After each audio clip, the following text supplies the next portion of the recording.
अस्सलामुअलैकुम। मोहम्मद अज़हर सिद्दीक अपने programme political diaries के साथ हाज़िर खिदमत है। 30 अप्रैल 2024 पीर का दिन है और चीज़ें आगे की तरफ जा रही हैं।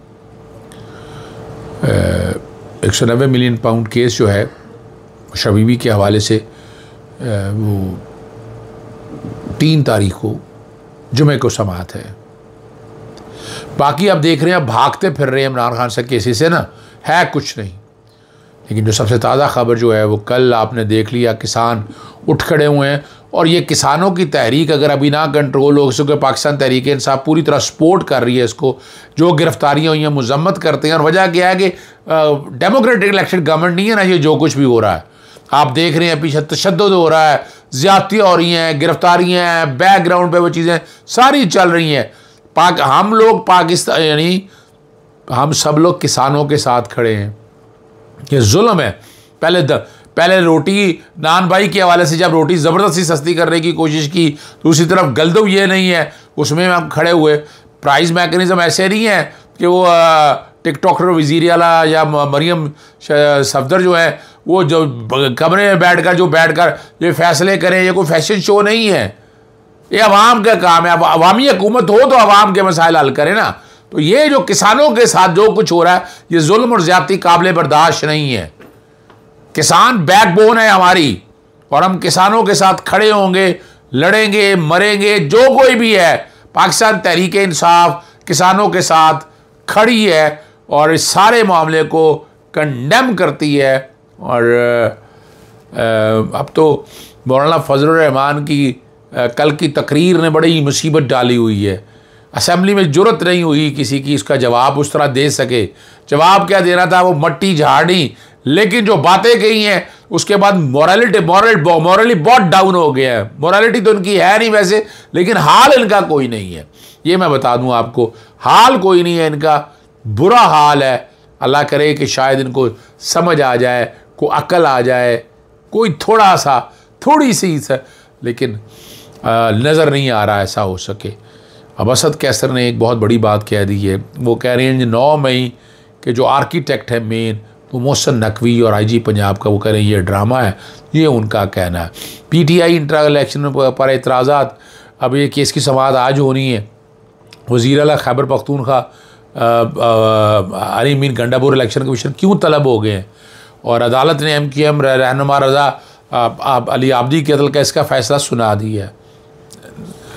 साबिक़ स्पीकर कौमी असम्बली जो असद कैसर है ना, उनका कहना ये है कि 9 मई मोहसिन नकवी और IG पंजाब का ड्रामा है।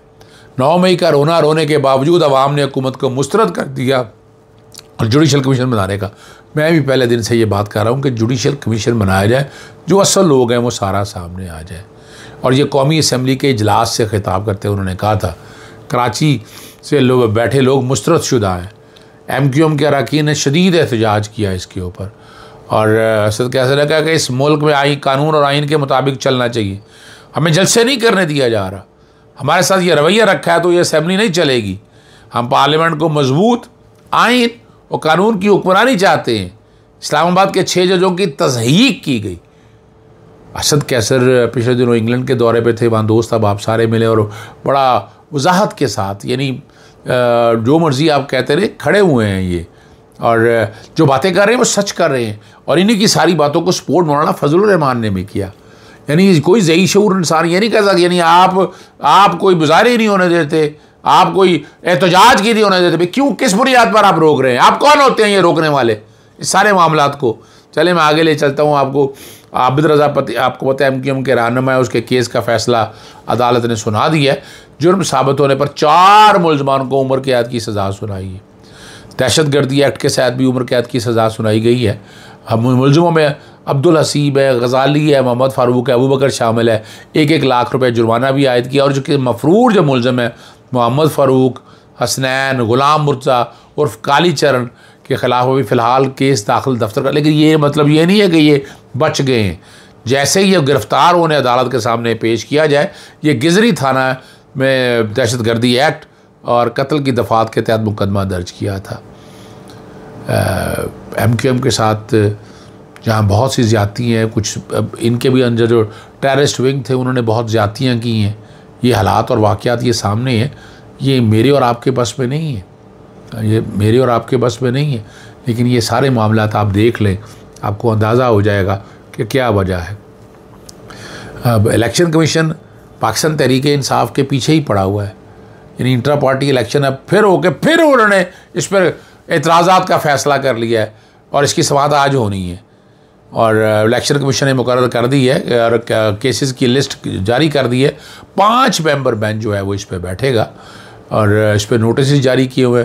चेयरमैन पाकिस्तान तहरीक इंसाफ बैरिस्टर गौहर को और रऊफ़ हसन को नोटिस जारी की है। 10 बजे का टाइम रखा हुआ है और इस पर बहुत से एतराज़ात दायर किए। अब एतराज़ात बार बार क्या हो रहा है, अभी क्या होना है पहले और सेक्शन 215 के हवाले से कल लाहौर हाई कोर्ट में भी केस दरख्वास्त ज़ेर समाअत होनी है, वहाँ मैंने बताया। और लार्जर बेंच देखें हाई कोर्ट ने बना दी है, हाई कोर्ट सारे मामले को डिसाइड करें। सेक्शन 215 ही बुराई की जड़ है और 215 रह नहीं सकता, ये मैं बता दूँ। ये मामला हाई कोर्ट में या सुप्रीम कोर्ट में किसी एक स्टेज पर जाकर ये ख़त्म होना है। ये वाला मामला जो है ना, यानी 215 किस बुनियाद पर 215 क्या कहता है कि अगर पार्टी इलेक्शन नहीं कराए तो सिंबल ले लेंगे आप, और सिंबल लेने का फिर आगे सेक्शन 104 और रूल 94 कहता है आप जनाब पार्टी भी इलेक्शन भी नहीं लड़ सकती और खसूस रिश्ते भी ले सकते। यानी इतने ख़तरनाक कॉन्सिक्वेंसेस हैं। और आर्टिकल 17 जो है बैकग्राउंड पे चल रहा है, ये सारे सेक्शन में बैकग्राउंड पे आर्टिकल 17 कहता है कि पार्टी बैन हो सकती है जब वो मुल्क की सालमियत के ख़िलाफ़ कर रही हो काम। तो मकसद तरीके से कौन मुल्क की सालमियत के ख़िलाफ़ काम किया है, पहले वफाकी हुकूमत करेगी फिर सुप्रीम कोर्ट इस मामले को देखेगी। लेकिन यहाँ तो जिस तरीके से इंतखाबी निशान बल्ला लिया गया है, इंतखाबी यानी साफ शफाफ, यानी आवाम जो जिसको वोट डाला जा रहा है उसको तो वोट डालने का हक ही नहीं दिया। आप लोगों ने तो रेगुलेटेड, आपने तो कंट्रोल और हाइब्रिड निज़ाम आपका सारा ये चल रहा है। और अब ये काबिल कबूल हम सारे को तो नहीं है ना जी, कौन कबूल करता है इस सारे निज़ाम को जिस तरह का ये निज़ाम चल रहा है। तो इलेक्शन कमीशन ने नोटिस जारी कर दिए हैं, कल ये बहस करेगा, फिर ये इतलात यही है कि ये वाले इलेक्शन फिर उन्होंने कल अदम करार देने हैं और नोटिस इसीलिए लिया है। अब इस पर पूरी कौम जागेगी, पूरी कौम सामने आएगी, मुज़ाहमती रोल एक प्ले करेगी। और इलेक्शन कमीशन को इस तरह नहीं, अब यानी कोई और सियासी जमात नहीं है, सिर्फ एक ही सियासी जमात है जिसके ख़िलाफ़ आप ये सारे एक्शन ले रहे हैं। और इलेक्शन कमीशन ने वज़ीर आला खैबर पख्तूनख्वा जो है अली मीन गंडापुर को ज़ाती हैसियत में तलब कर लिया है। असासों के मुतालिक उन्होंने वजाहत मांगी है जो और उन्होंने जो इलेक्शन 2002 के जो सालाना गोशवारे जमा किए हैं उनमें वो कह रहे हैं गलत बयानी है। अब ये इस स्टेज के ऊपर अली मीन गंडापुर को क्यों, अली मीन गंडापुर खुल के बात कर रहे हैं, सामने आकर बात कर रहे हैं और बहुत से लोगों को एतराज़ रहेगा उसके ऊपर। लेकिन वो जो जिस तरह से सियासत कर रही हैं ना, यानी कई चीज़ें ऐसी हैं जो आइन और कानून के मुताबिक है। सियासी तौर पर तो कोई चीज़ें हैं वो सियासी तौर पर देखनी है। अब अगर फ़र्ज़ करें अगर कोई है भी तो इसमें अब डिस्क्वालिफिकेशन वाला एलिमेंट तो अब वैसे ही नहीं रह गया। अब नवाज शरीफ के डिस्क्वालिफिकेशन वाले केस के जो फैसला सुप्रीम कोर्ट ने किया है उन्होंने जुरिस्प्रूडेंस ही बदल दी है, यानी हालात ही बदल दिए हैं।